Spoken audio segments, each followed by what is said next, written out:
सांगणार मंत्रिपदाचा आपला पदभार घेतलेला आहे तुम्ही. आगामी काळात नेमकं कसं नियोजन असणार आहे पाणी पुरवठा खात्यात? मी मंत्रिपदाचा कार्यभार घेतल्यानंतर कालच मंत्रालयीन अधिकाऱ्यांची आणि प्रिन्सिपल सेक्रेटरी असतील, एम-एस असतील, एम-डी असतील यांच्यावर बैठक घेतली आणि आढावा महाराष्ट्राचा घेतलेला आहे. त्यामुळे येणाऱ्या काळामध्ये आता जिल्हा-वाईज दौरे करण्याचा माझा मानस आहे. ज्या योजना सुरू आहेत त्या योजनांच्या ठिकाणी भेटी देण्याचा माझा मानस आहे. ज्या ठिकाणी योजना रखडलेल्या आहे त्यांची कारणं काय आहे, हे बघण्याचा माझा मानस आहे. आणि मला तरी असं वाटतं की जवळपास या 6 महिन्याच्या आत 90% योजना पूर्ण कशा होतील याच्याकरता माझा प्रयत्न असणार आहे. महिलांच्या डोक्यावरील पाण्याचा अंडा खाली उतरणार का? निश्चितपणाने तो प्रयत्न आमचा आहे, पण काही ठिकाणी आपण बघत असाल की कॉन्ट्रॅक्टरांच्या काही ठिकाणी हलगर्जीपणामुळे बऱ्याच ठिकाणी काही योजना थांबलेल्या आहेत. त्या योजना थांबल्या का? त्यांच्यावर कारवाई करण्यात आली का? त्यांना नोटिसा देण्यात आली का? त्यांना ब्लॅकलिस्टमध्ये टाकण्यात आलंय का? या सगळ्या गोष्टींचे आता चौकशी करण्याचं काम आता मी सुरू करतोय. आणि ज्या योजना चांगल्या झालेल्या आहेत त्या ठिकाणी निश्चितपणाने ज्या कॉन्ट्रॅक्टने चांगलं काम केलं आहे त्यांना शुभेच्छा पण आपण देण्याची मानसिकता ठेवलेली आहे. त्यामुळे मला तरी असं वाटतं की जो काम चांगलं करेल त्याला शाबासकी, ज्यांनी वाईट काम केलंय त्याच्यावर कारवाई. भाऊ, एक संभाव्य यादी समोर आलेली आहे. पालकमंत्र्यांविषयी आपलं नाव जळगावसाठी समोर येत आहे. अजूनही पालकमंत्र्यांचा तिढा सुटलेला नाहीये. कसं बघतात?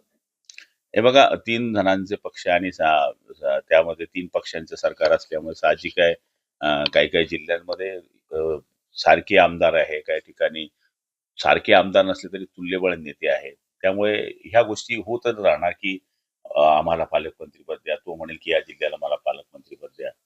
पण तिघही नेते समजदार आहे. ते निश्चितपणाने त्या 2-4-5 जिल्ह्यामध्ये काही जो असेल त्याच्यावर तोडगा काढतील आणि मला तरी वाटतं 2 दिवसाच्या आत पालकमंत्र्यांची यादी डिक्लेअर होईल. जिल्हा परिषदमध्ये बनावट औषधी खरेदी केल्या गेल्याचा दाखला आहे. त्याची चौकशी करण्याचे आदेश शिवना देण्याचा या ठिकाणी आपण आदेश करू. आणि तुमच्याकडनं ही माहिती मिळाली आहे तर आजच मी जिल्हाधिकाऱ्यांशी बोलतो. सगळ्या गोष्टी खपवल्या जातील, पण औषधीमध्ये जर असा घोटाळा होत असेल तर तुम्ही किती लोकांच्या जीवाशी खेळता याचाही आपल्याला विचार करण्याची गरज आहे. आणि जो कोणी असेल त्याच्यावर कडक कारवाई कशी करता येईल याचा 100% आदेश कलेक्टरना देऊ. जळगाव जिल्ह्यामध्ये 4,000 वीज बिलं वितरित करण्यात आली आहे. त्यावर मुख्यमंत्री अजूनही उद्धव ठाकरेच आहेत. ठीक आहे, काही तांत्रिक चुका असतील, पण ही चूक सुद्धा फार गांभीर्याने घेतली पाहिजे.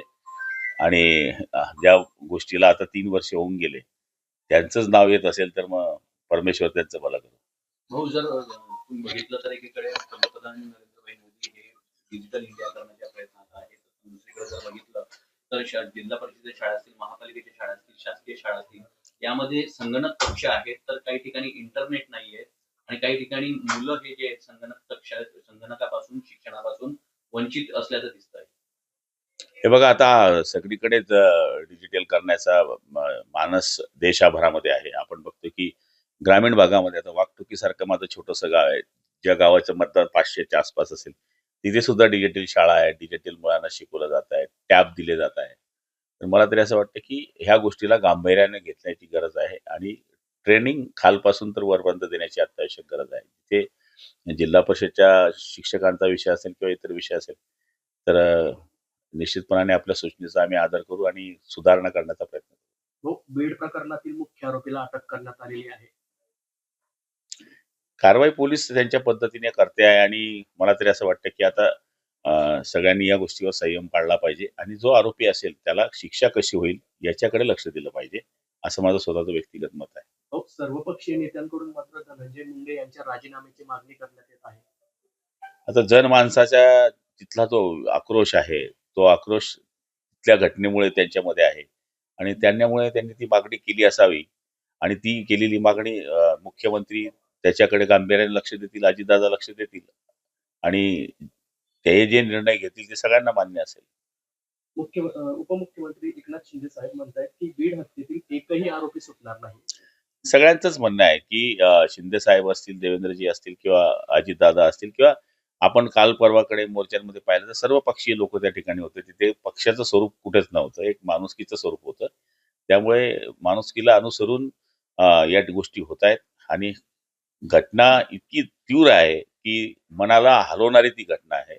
इतक्या क्रूर पद्धतीने तो खून झालेला आहे. मला तरी असं वाटतं की याच्यामध्ये एकही आरोपी सुटू नये ही सगळ्यांचीच भावना आहे.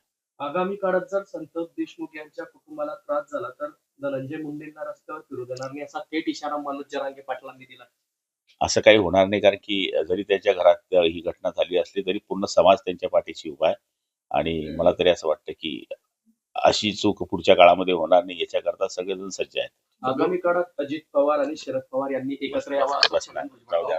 काल दिशाची मीटिंग झालेली आहे रक्षा खडसेंच्या यांच्या उपस्थितीवर केंद्रीय मंत्र्यांची उपस्थिती, पण मात्र त्या ठिकाणी नाही जे आहेत अधिकारी यांच्याबद्दल तीव्र नाराजी व्यक्त केलेली आहे. नाही, त्यांच्यावर कारवाईच केली पाहिजे. मूळ रस्ते करायचे नाही, नाके वसूल करायचे, टोल नाके वसूल करायचे. हे मागच्या मीटिंगमध्येही झालं होतं. काल योगायोगाने माझी तिकडे कॅबिनेट असल्यामुळे मी किंवा दुसऱ्या मीटिंग असल्यामुळे मी येऊ शकलो नाही.